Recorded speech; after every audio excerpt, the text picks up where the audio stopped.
alaikum wa rahmatullahi wa barakatuh.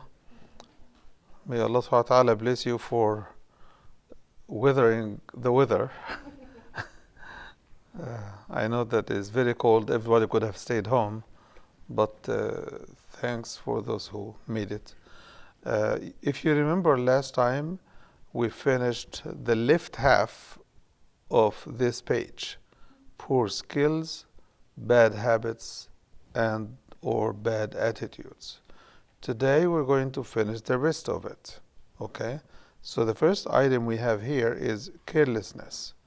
Carelessness is a bad habit and it's a bad attitude. Carelessness is when a husband goes home, I'm just going to give some examples, and finds his wife crying, and he goes about his life as if there is nothing wrong.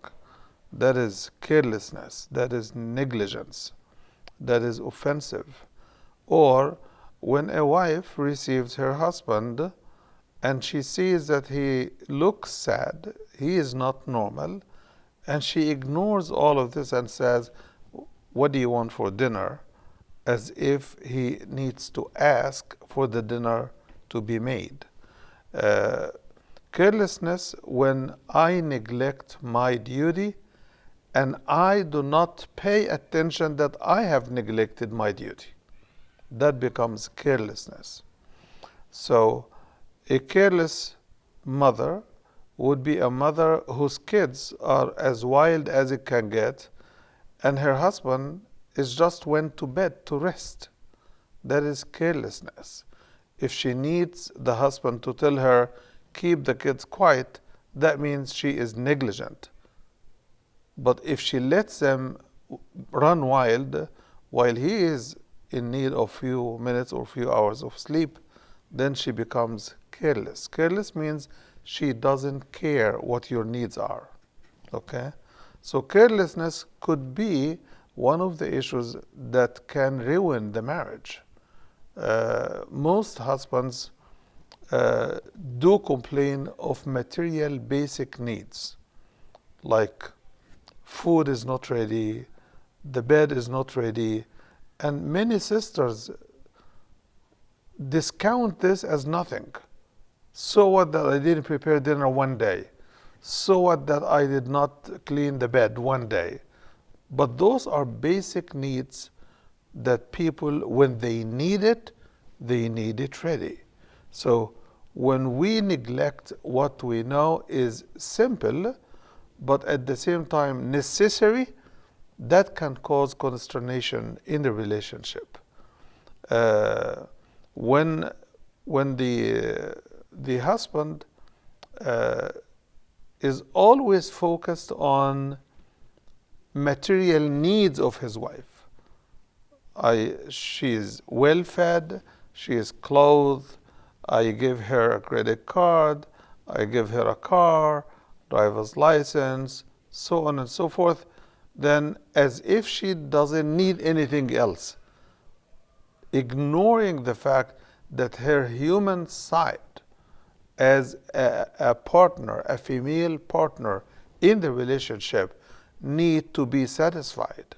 It doesn't make sense that the husband ignores his wife's feeling, his wife's needs, and limit all of this into food and clothing and money, as if money is all what wife would ever need. That is carelessness and negligence, and it could be ignorance as well. Okay? Because many husbands, when they travel from single life into marriage life, they live long time as roommates of another brother. And as such, all what they care for is, are you okay? Assalamu alaikum. That's all.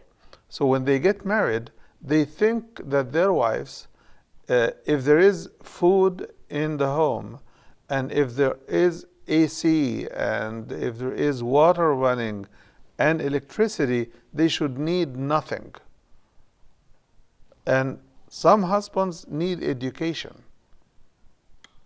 And this is important for sisters to learn, that not educating your husband would result in him taking you for granted.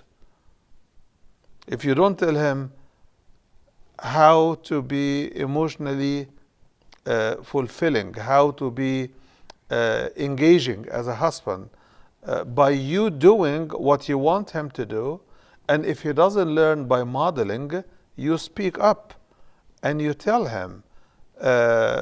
When was the last time, by the way, you asked about my health or my feeling? Or when was the last time that you invited me for a walk in the fresh air? When was it the last time that you asked about my mom, someone that I care for the most? So, because those feelings are very important for the wife. Yes, sister. I heard that this is very important in marriages, that the emotional bond, not just the material, food, clothing, Yeah. shelter, right?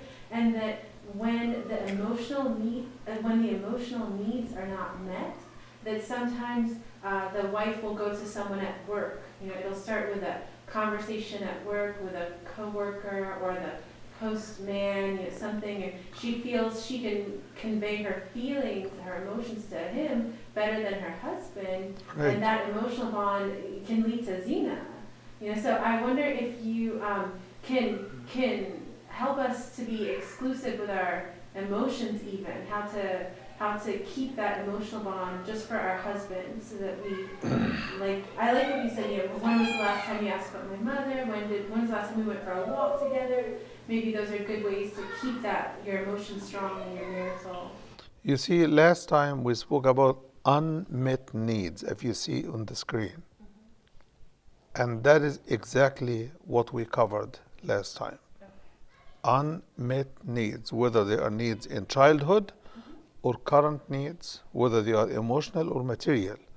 Any negligence, any disregard to those basic needs, they result in consternation in the relation. Because I think at first the wife may not feel that she's cheating on her husband if it's just a conversation. How slippery that slope is. Right. I think a lot of that, because I feel if you could help us think of how unique that bond is, that friendship between you and your husband. Yes, your husband and your wife are the only people you should always feel very comfortable to open any subject with them without feeling any repercussions, negative repercussions. You feel that you can always get heard without fearing what will happen next.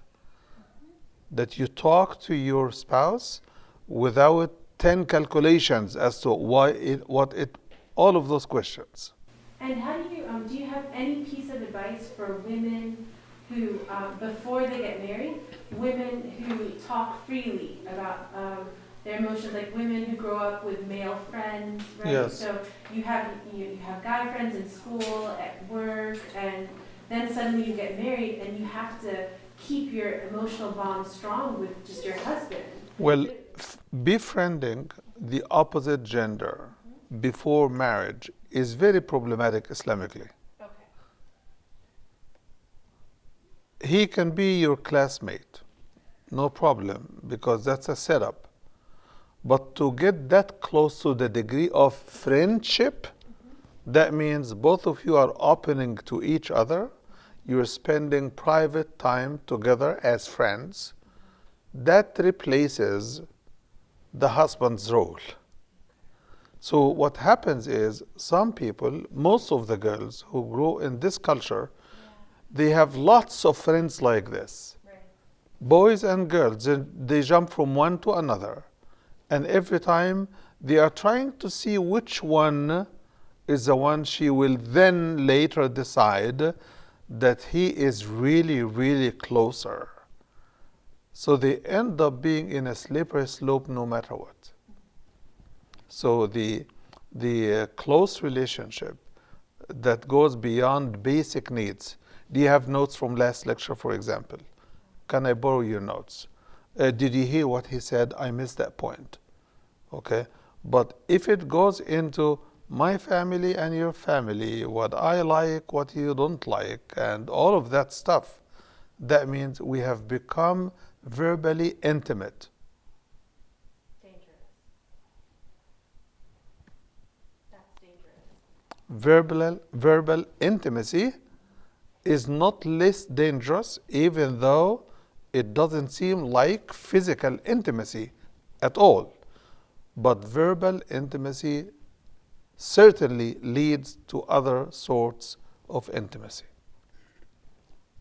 So guard your heart. So guard your faith, Guard your faith. guard your relationship with Allah, guard your conscience so that it's always clean and clear by not getting close to any intimate verbal discussion about your private life, about yourself, about your feelings, no matter what, especially to the opposite sex. Thank you. Okay? So, carelessness and negligence are two very bad habits. And when people are corrected, they respond by offering excuses. That makes any of these items a problem. So when a wife tells her husband, I need a hug, and he answers with rough response, the humanity of the relationship is thrown out of the relationship because she is opening her most intimate needs in private between her and him for him not to be sensitive and responsive and cooperative. It means he is really turning the whole relationship down. He is teaching her the wrong lesson, which is don't ask for emotional satisfaction. Where does she go? She withdraws and she goes to her female friends. And she says, I know that I shouldn't be talking about this, but you are like my sister. I have nobody close to me. Mom is not here. I would have spoken to her, but this and this happened with my husband. Whatever she hears, it may end up making the problem worse, unless her friend is very wise and very confident, and she does not bring her own complaints against her own husband to that sister, then we shouldn't open up with strangers, because when we do, we render our private life in the open to be handled by anyone. Is the example you set forth the wife asking for a hug Yes, and being rejected? yes, Is that a fair word to use, like facing rejection? yes, yes. That's painful. It is painful. And unfortunately, the husband, when asked, for example, as to why did you do this? Oh, she made the dinner very late and I was very hungry, and she asks for a hug. No, I would hug her some other time. Poor excuse. Poor excuse. So we need to be very sensitive rather than careless. We need to be very disciplined rather than negligent, ignoring our duties and our responsibilities. Selfishness, when either party in the partnership is not magnanimous, courteous, respectful, and generous enough, it means only the opposite, that they are selfish. They want their needs to be met and they don't want to look after the needs of the other side. That is selfishness. Why do people become selfish? Number one, because they are humans. And I explained this several times before, the fact that all humans are created selfish. And to get this right from the text of the Quran, you read Allah subhanahu wa ta'ala saying that whatever you do of goodness, it is for yourself. Why would Allah talk to us about things being for our benefit, for us to do it? It's because He knows He created us, and unless there is benefit, we don't get sustained motivations. And that's why, by the way, Allah has made women and men need each other. Understanding this point is very central to the success of marriage. Why? It's because when I know I am not gonna get my wife to look after my expectations, my needs, unless I do the same, then I have the motivation to do the same. Not waiting like a child saying, she starts, then I start. Right? So we have to understand, acknowledge, and resign to the fact that we are selfish creatures. We want everything for ourselves. And we want everything for ourselves the way we want it. The color, the shape, the size, the timing, everything. Okay? And when we don't get anything like this, the same way we expect, we end up acting like children, tantrums, throwing fights, and so on and so forth. So if we don't understand as women that men are selfish, and if we don't understand as men that women are equally selfish, because we are all humans, we tend to overlook each other's needs. And there is nothing wrong to be selfish when it comes to your deen.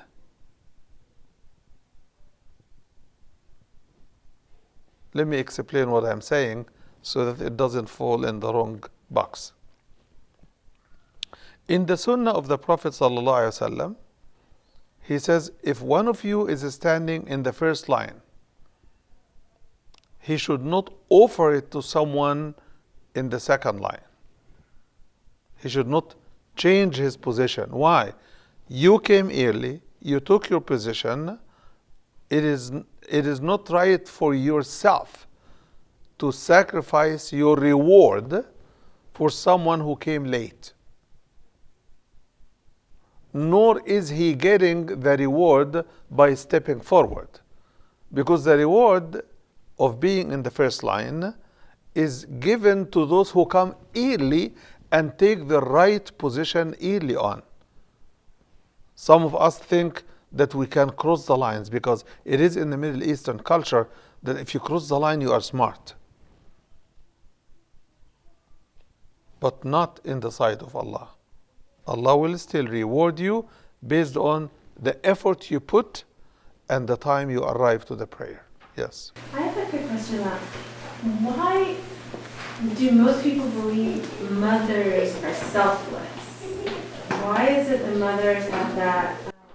Because they are the only humans who can put themselves second, but only to none but their children. There are exceptions. Yes. A mother may sacrifice her sleep to make sure her son is asleep. She may sacrifice her own health to make sure that the child's health is taken care of. She may sacrifice anything that is pleasant for her for the sake of her children. But she will not do the same for her husband. I see. Without a struggle. Without a struggle. But for the children, no struggle. She's just feeling happy to serve. Because that's her role. And that's true with fathers also, who have their heart and focus and attention on the interests of their children. They would sacrifice their own interest for the interest of their children. Examples of altruism. Yes, Yeah. yes.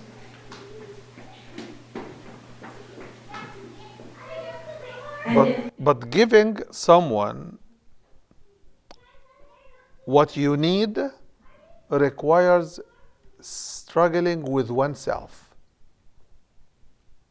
So, and that's why the Quran calls it وَيُؤْثِرُونَ عَلَى أَنفُسِهِمْ. They defer their own needs to satisfy somebody else's need. That is altruism. Right? Yes. And those are very few people who actually live with that kind of approach and attitude. Okay?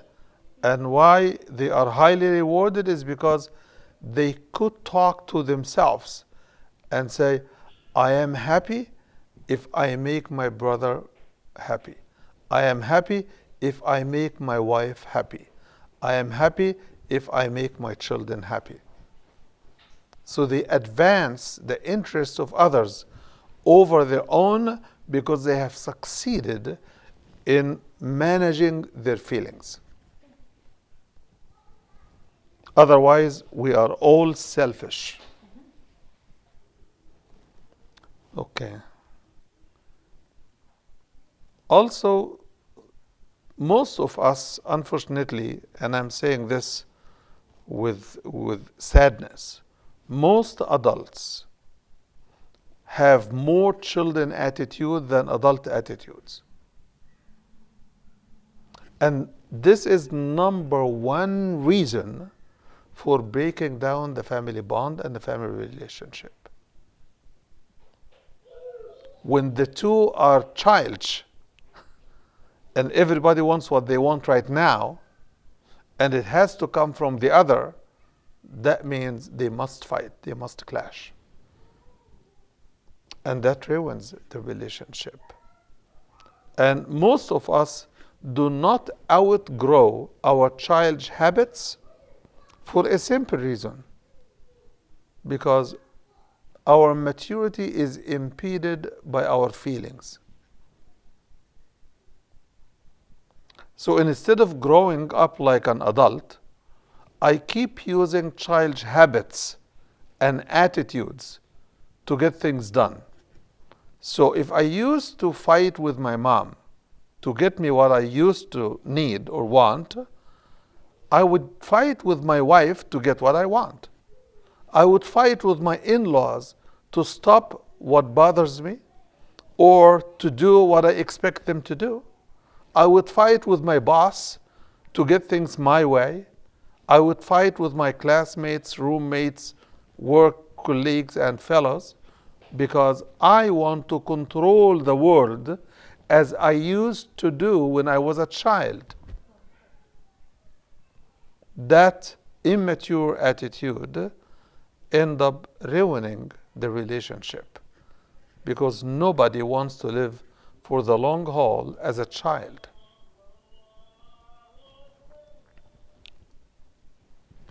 So whether the child is the husband or the child is the wife, it takes a toll on the other spouse in a period of time, and they start giving up.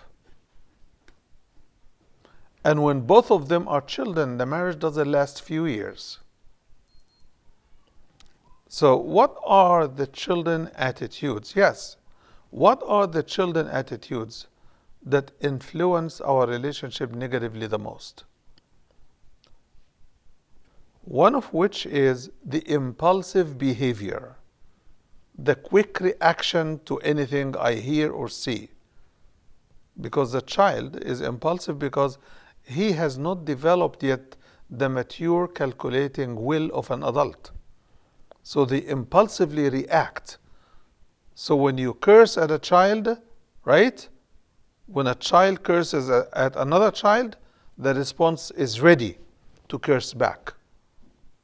Unfortunately, when this happens between two grown-up adults, they leave no room for peaceful reconciliation.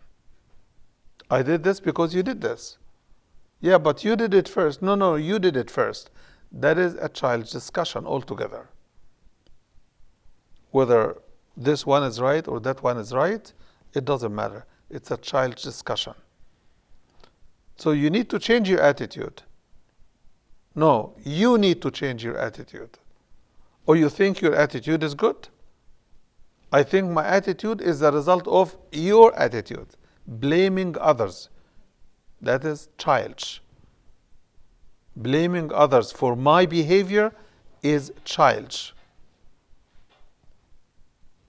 And let me give you the best way to deal with this issue, even if you have a childish behavior or childish attitude. When I do something and your reaction is consistently the same,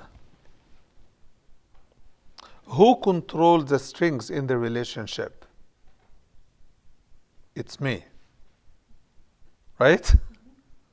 So, if you want to have some control over those strings, you need to exercise this control first on yourself, on your reaction, so that no one else controls your strings. He can pull your strings whenever he or she wants. And that's a mature approach. Okay? If you submit the triggers of your reaction to the hands of anybody, they control you because they know how to get you to feel happy or how to get you to feel sad. So we need to look carefully at our attitudes that belong to childhood time and try to get rid of them one by one. Make a list of things you do and target each one at least for 1 week or 2 until you get rid of it. So the impulsive attitude, for example, is the opposite of deliberate reaction. Deliberate reaction means that you listen, you absorb, you digest, and then you think again before you react. Then your reaction will be after self-deliberation. That's different from impulsive reaction. Before raising your voice, ask yourself, are you not acting like a child who is throwing a tantrum? Because if you keep throwing tantrums, one day your tantrums will lose effect. Why? Because the other guy or gal would know what triggers your tantrum, and they will do it when they have control over themselves, and they will deliberately ignore your tantrum to make you hopeless so that next time you don't resort to tantrum throwing. Children do not pay attention. So adults who don't pay attention are more like children than they are like adults. We've seen children try to open the door not knowing what's going on, right? Did they apologize? No. Because they think it is their right. They are children. They think they can barge in any door. What does it mean? They did not learn that when a door is closed, it doesn't have to be locked for me to seek permission and knock on the door, right? Adults who behave like children in this context, they offend a lot of people and they don't even feel that they have done anything wrong. Children are inquisitive, right? Sometimes they are very nosy, and it becomes very disturbing, right? And when children become nosy and disturbing, we don't like it, right? How about adults who become very nosy and interfering all the time in the affairs of others? So that also points to a childish attitude with the adult. Likewise, part of the attitudes of children is getting into things that they are not theirs. So they can take each other's stuff without seeking permission or asking to use it, right? Adults who do the same thing, they are acting like children and they should be disciplined. But some adults don't see the barriers and the limits and the red lines between themselves and others. Adults who act like children disturb everybody, including themselves, but they don't see it, they don't feel it. They don't recognize that they caused a problem. So, two people are talking, a third adult comes in. What are you talking about? Whom are you talking about? As if they are children, right? No, they should know that there are limits. Okay? Adults who are sitting like 6, 10 people sitting together, in the Sunnah of the Prophet ﷺ, you do not take someone aside and privately talk to them, whisper to them when you are in a group, because it offends everybody else. It makes some of them feel you're talking about them. When this is done by children, we tell them this is inappropriate. When we do it, we struggle to find excuses that are very handy. And the more we use it, the more we think we are justified. But it is still a childish attitude that you don't care who feels what in your presence because of what your actions have done. So those are 4 attitudes that we need to dig deep in ourselves and see which one of them is more prevalent in our life and try to treat it. Breaking promises. The first bad action that comes with this is that some people ignore their promises because when they made it, they didn't really mean it at all. So when you come and tell them, you promised to do this, they say what? I don't remember. No, I didn't promise anything. I didn't promise. And when you try to remind them, they don't struggle to remember because of natural forgiveness, which some of us suffer from. No, they just deny it completely. That is also a bad habit. And that's why Allah subhanahu wa ta'ala says, Ya ayyuha alladhina amanu awfu bil uqood. Fulfill your promises, your contracts, and your agreements. Any promise is a contract. You know, when you promise Allah, between you and Allah, that you will fast Monday of every week, for example, you already made fasting Monday mandatory on yourself. Allah didn't. If you say, oh Allah, I promise you to fast every Monday, for example, if you give me this or if you take away this, and Allah keeps His side of your request and fulfills it, and you don't, that is breaking of promise. This is called in Islam, it's called nadhr, which is a spiritual promise between the person and Allah subhanahu wa ta'ala. When a husband promises dower or mahr, for his wife, and he says, I don't have enough money now, I will give you 100, but I will give you $10,000 postponed dower. Some people think that those 10,000 are presumed dead unless the wife fights for it, right? Those 10,000 become immediately due if something goes wrong, either divorce or death. Death of either side. So even if the wife dies and she did not receive her dower is a debt on her husband for her heirs. If she has children, who inherit her, those get it. Some people don't understand. Can they, can the heirs or inheritance, her children have forgive her on her behalf? Yes, they can. Yes, they can. But they should not be pressured to forgive. Never. In the hadith of the Prophet ﷺ,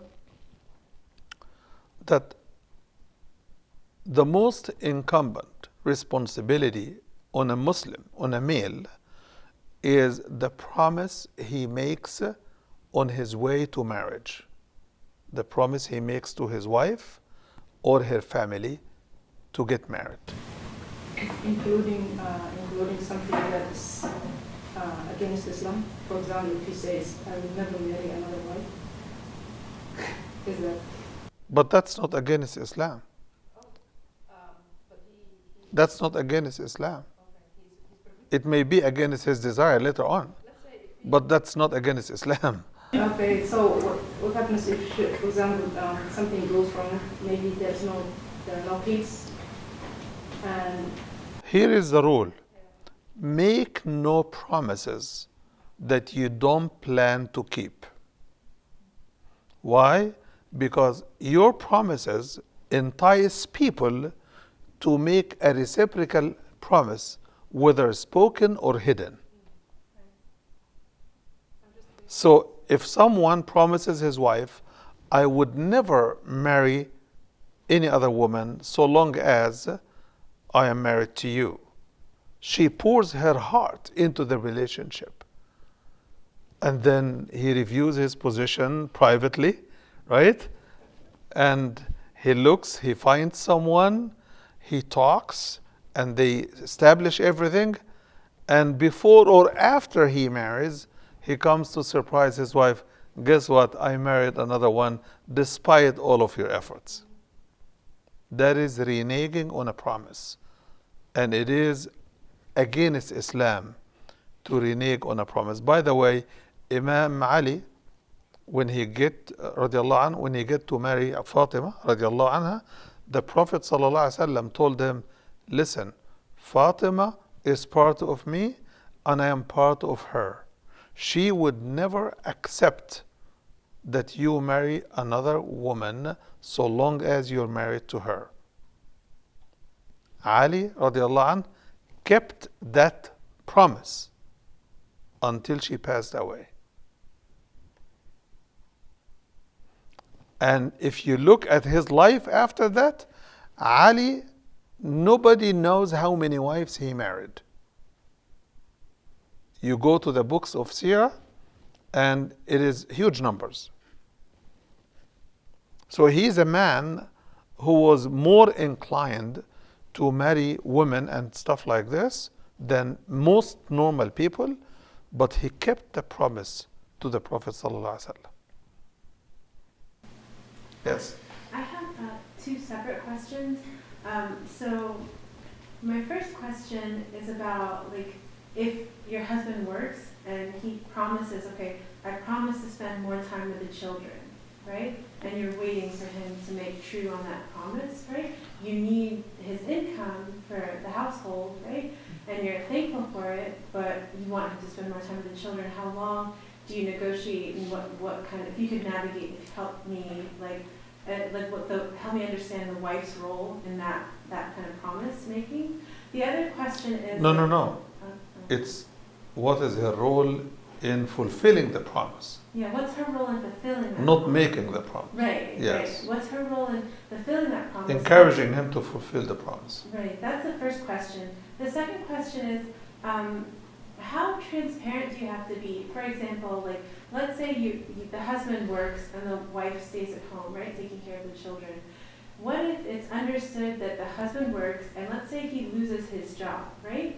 So if it's understood the husband works, how soon, there are these stories that you hear online where someone loses his job but he doesn't tell his wife immediately, he just goes, he gets dressed, looks like he's going to work, he, gets dressed in, his work clothes and heads off to work, and he's looking for a job, or he's afraid to tell his wife, and his promise to her in his heart is that he's going to take care of the family, that he's going to provide for the family, inshallah, and put bread on the table. But what do you do in that sense if you think the truth is too much to bear for the wife and the children, and can you handle it on your own as a husband?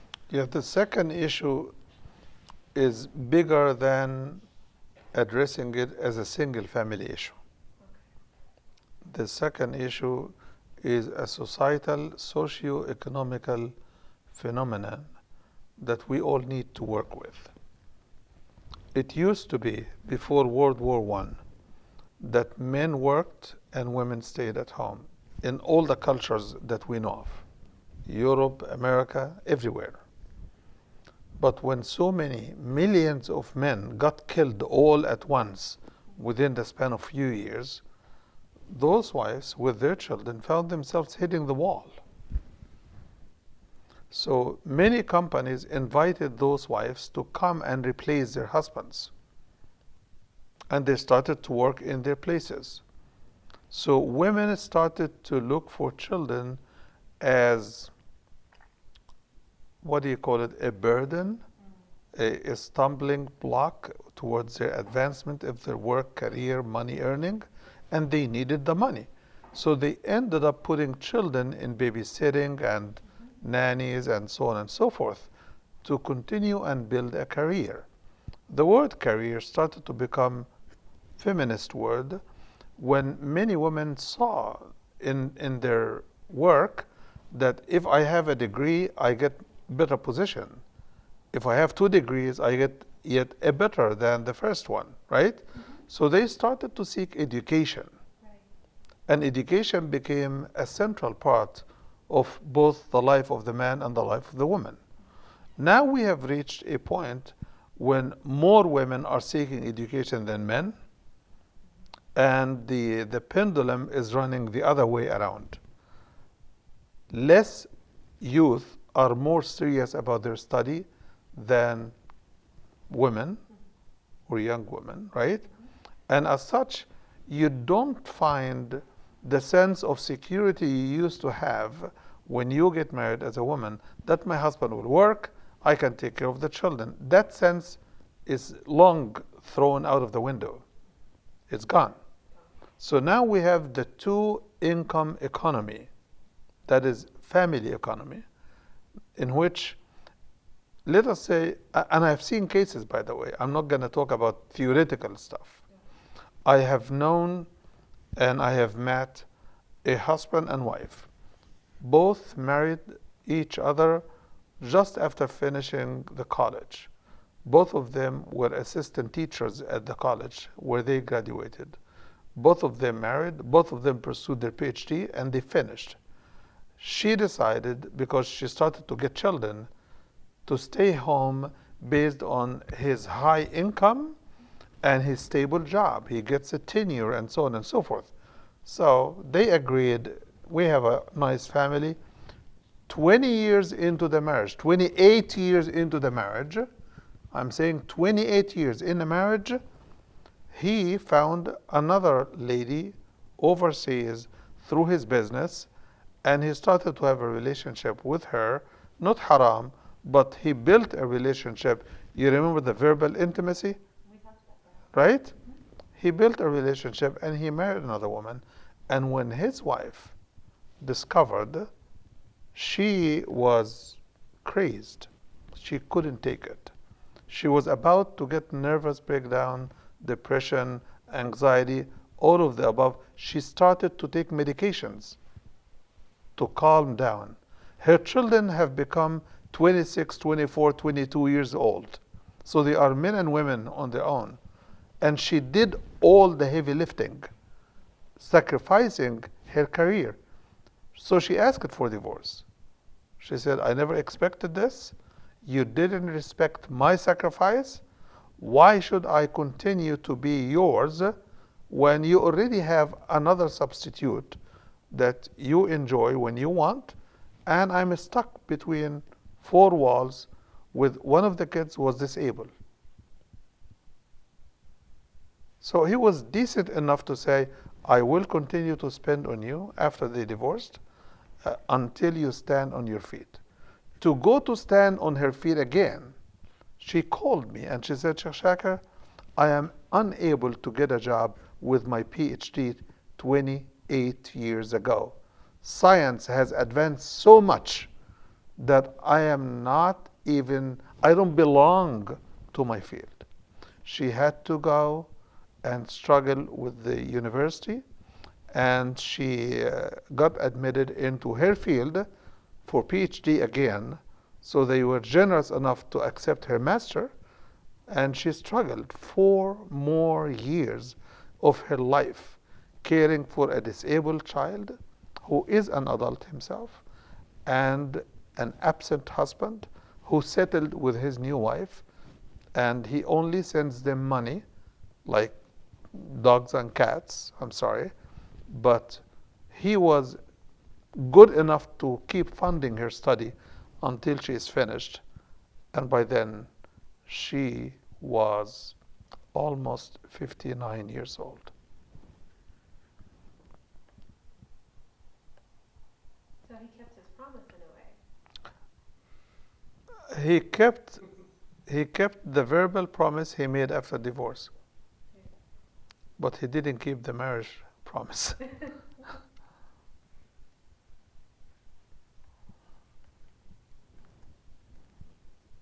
In any way, I'm not against marrying another wife. Okay? This is something every man has to decide. But because it affects your wife, I always say that the wife has the right to know ahead of time, not after the fact. Why? Why does she have the right to know, by the way? Because she has the right to back out. Not that she has the right to back out only, but because basically her rights now are going to be legally shared with someone else.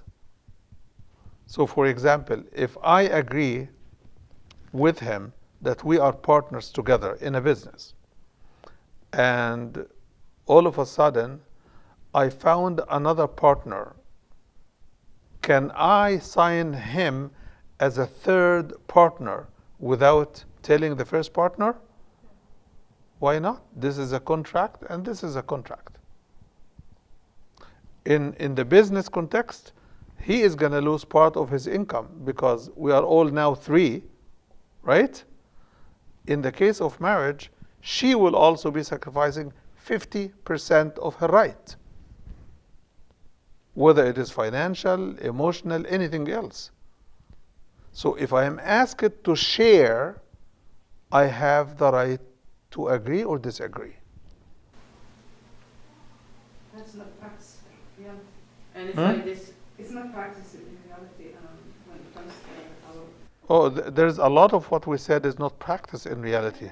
Maturity is not practice in reality. Responsibility is not practiced.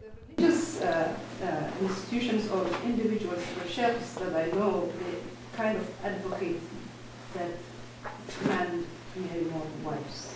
And I know some. Yeah, they are looking at only one side.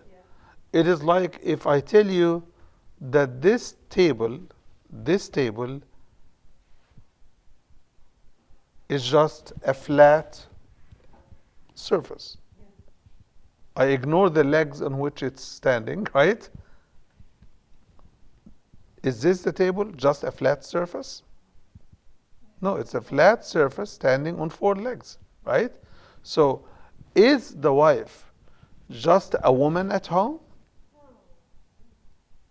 Then, but if I look at my wife and go out of my way to marry another one, and her rights became 50% of what I used to offer her, including my availability as a husband, right?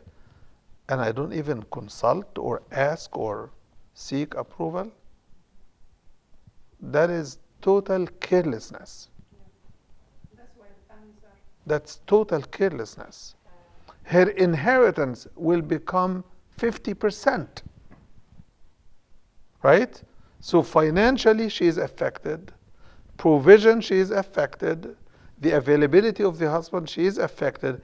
And how much?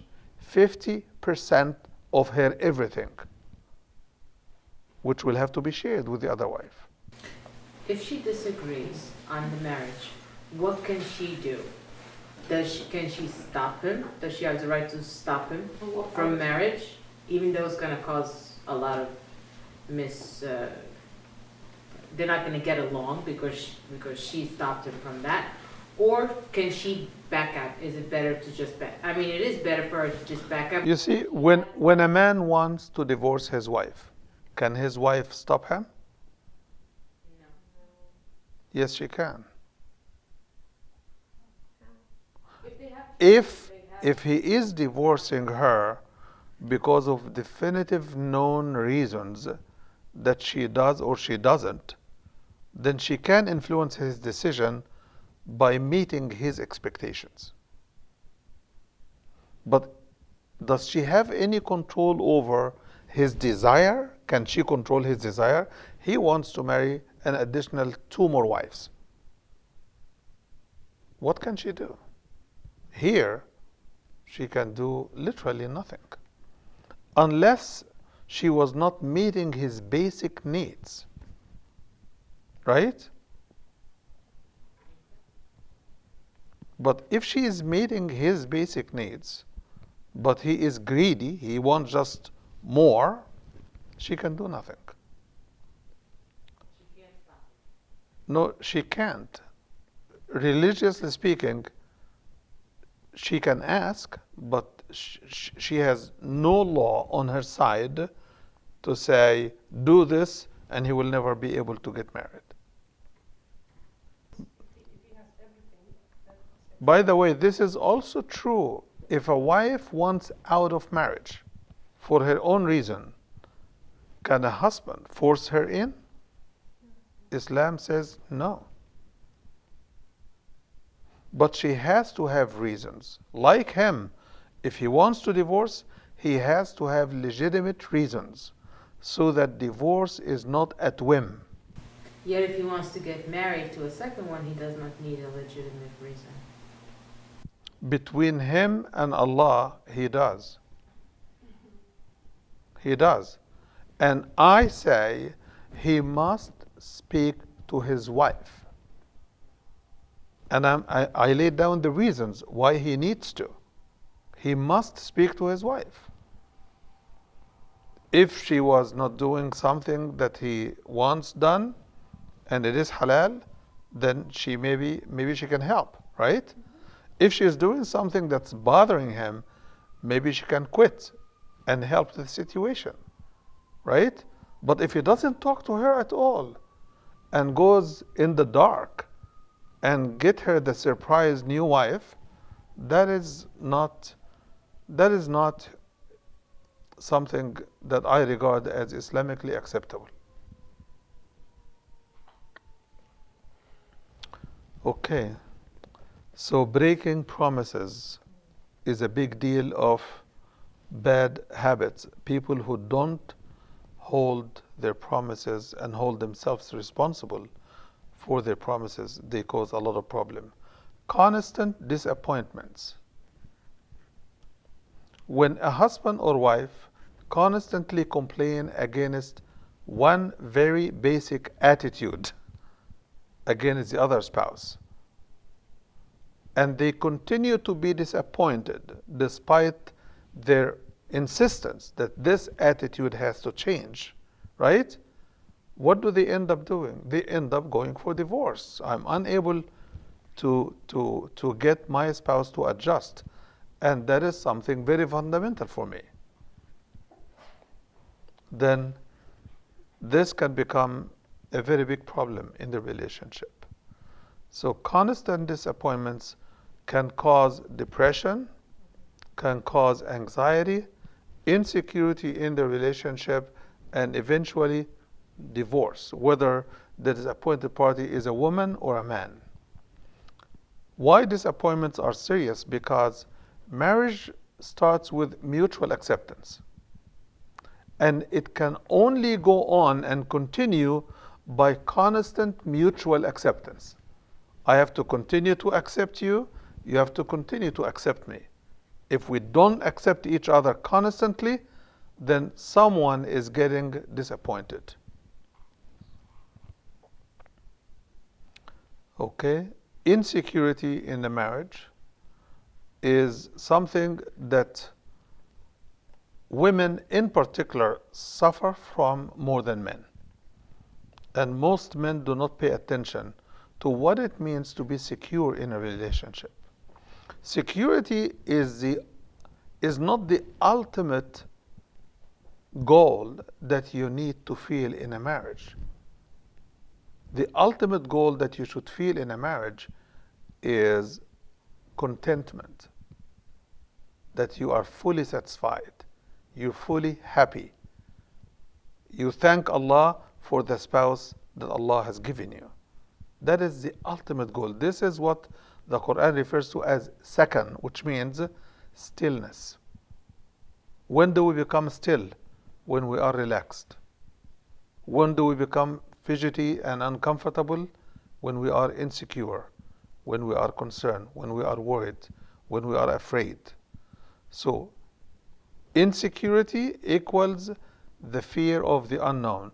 I don't know whether my husband traveled, he's coming back or not, because I fought with his mom last week.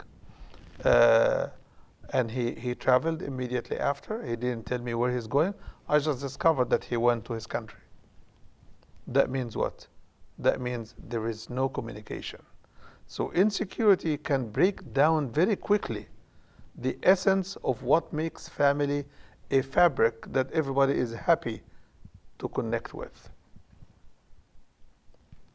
In the beginning, I explained the word usra in Arabic. Usra comes from asara. Asara means to captivate, not to take as a captive. Asara, to captivate. So insecurity. Finally, stubbornness. Oh, we have to go for Isha? Right? We'll finish this one. Stubbornness is known to everybody. Some people grow up with a stubborn head that does not work around issues because they are comfortable living a life of fights. I fight for everything I need. I do not let the door close, and I don't want it open, and I am just sticking in the middle. Everything you want, I object. Everything you don't like, I insist. That means I have a stubborn head. Nothing changed my opinion. I'm not willing to discuss. I turn any discussion into argumentation, any argument into a fight, a war, and so on and so forth. I am always on the escalating ladder. I never de-escalate. That is stubbornness. Tit for tat is stubbornness. Some of the stubbornness adults have are like childish attitudes, because stubbornness is a childish attitude itself. Okay, so we'll stop here and inshallah continue next week.